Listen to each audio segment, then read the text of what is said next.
This video is covering 7, 8, 9, and 10 in the Chapter 3 section of the final exam review. So my graphs are a little bit faint, but it will still work. So in 7, 8, and 9, we are using the graph to determine the number and type of solutions. So remember quadratic equations, because they are parabolas, they will either have two real solutions if it crosses the x-axis twice. It will have one real solution if the parabola's vertex is on the x-axis, so it touches once, or it will have two imaginary solutions if it doesn't cross the x-axis at all. So in number 7, you can see that the parabola only touches the x-axis one time at its vertex. So that is a real solution, but there's only one. Okay? It has a multiplicity of 2. We learned about that in a later chapter. In number 8, this parabola, here's the x-axis down here. Here's the vertex. It doesn't cross the x-axis at all. There are 0 solutions, There are 0 real solutions, but there are still 2 imaginary solutions. Right? So don't put 0 just because it doesn't cross. It still has 2, but they're imaginary. That's why you don't see it cross. In 9, it crosses the x-axis twice, so there are 2 real solutions. All right, in number 10, we're going to be graphing this inequality.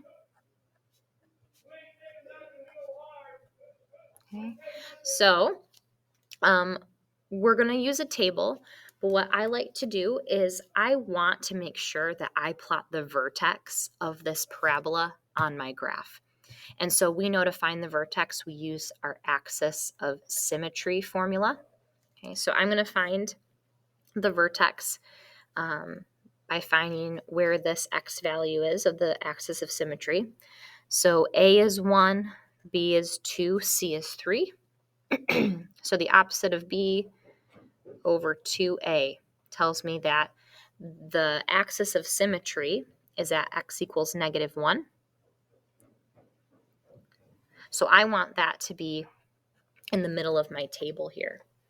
And so to get the y value, anytime you have an x value and you want its corresponding y value, we're going to plug that into our equation. So my y value will be equal to -1 squared plus 2 times -1 plus 3. And when I do that, let's see, this is 1 minus 2, which is -1 plus 3 is 2. I'm going to go ahead and plot that point, -1, 2, on my graph. And so now I know, okay, I want to pick some x values that are on the right or above x equals -1, but I also want to pick some x values that are to the left. So I like to go ahead and just pick the next 2, so 0 and 1, and then the next 2 below, so -2 and -3. And again, to get all of these y values, you're going to take that x value and plug it in for x.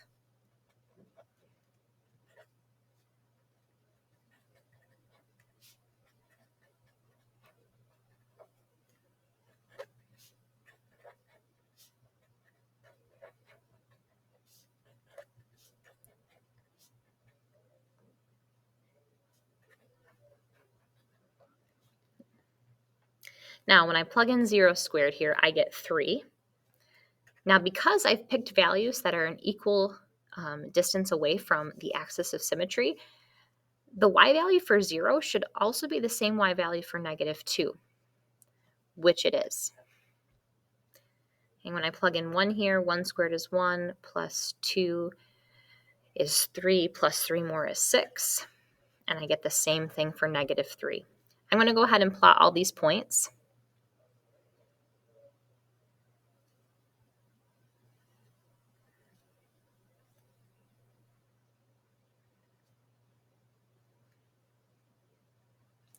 Now we want to be careful. This is an inequality, right? This is not a quadratic equation, it's a quadratic inequality. So my sign is a less than sign. So that means this is going to be a dashed curve. Okay, so I'm going to go ahead and make my parabola dashed. Okay, I'll do it in a different color.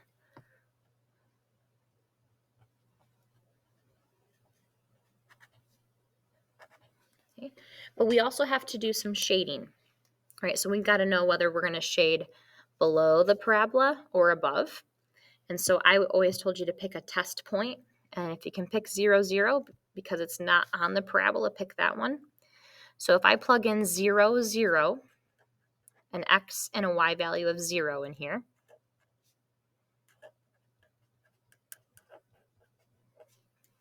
I get that, all right, 0 is less than, well, I already plugged in 0, so that's 3. And I ask myself, is this true? Is 0 less than 3? And it is. And so what that means is I'm going to make sure that I shade the same side of the parabola that 0, 0 is on. So 0, 0 is below the parabola, so I want to shade the entire side that 0, 0 is on, so this whole space. Now I've graphed that quadratic inequality.